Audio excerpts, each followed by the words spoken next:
వేమూరు నియోజకవర్గం బట్టిప్రోలు మండలం ఐలవరం గ్రామం నందు ఎన్నికల ప్రచార కార్యక్రమంలో వేమూరు నియోజకవర్గ వైఎస్ఆర్సీపీ ఎమ్మెల్యే అభ్యర్థి వరికూటి అశోక్ బాబు గారితో కలిసి పాల్గొన్న రాష్ట్ర ఎస్ఎస్ఎల్ అధ్యక్షుడు బాపట్ల ఎంపీ నందిగం సురేష్ ముందుగా గ్రామానికి విచ్చేసిన నందిగం సురేష్ మరియు అశోక్ బాబు వైఎస్ఆర్సీపీ నాయకులు కార్యకర్తలు అభిమానులు గ్రామ ప్రజలు ఘన స్వాగతం పలికారు.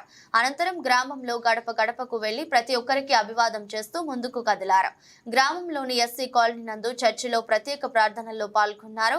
ఈ సందర్భంగా బాపట్ల పార్లమెంట్ అభ్యర్థిగా పోటీ చేస్తున్న నందిగం సురేష్ అనే నన్ను మరియు వేమూరు ఎమ్మెల్యేగా వరికూటి అశోక్ బాబు గారిని భారీ మెజారిటీతో గెలిపించాలని కోరారు. ఈ కార్యక్రమంలో జడ్పీటీసీ, ఎంపీపీ, వైస్ ఎంపీపీలు, మండల పార్టీ కన్వీనర్, ఎంపీటీసీలు, సర్పంచ్లు, మండల జేసీఎస్ ఇన్ఛార్జి, సచివాలయ కన్వీనర్లు, గృహ సారథులు, బూత్ కమిటీ సభ్యులు, సోషల్ మీడియా మిత్రులు, వివిధ హోదాలలో ఉన్న వైఎస్ఆర్సీపీ నాయకులు, కార్యకర్తలు, అభిమానులు భారీగా పాల్గొన్నారు.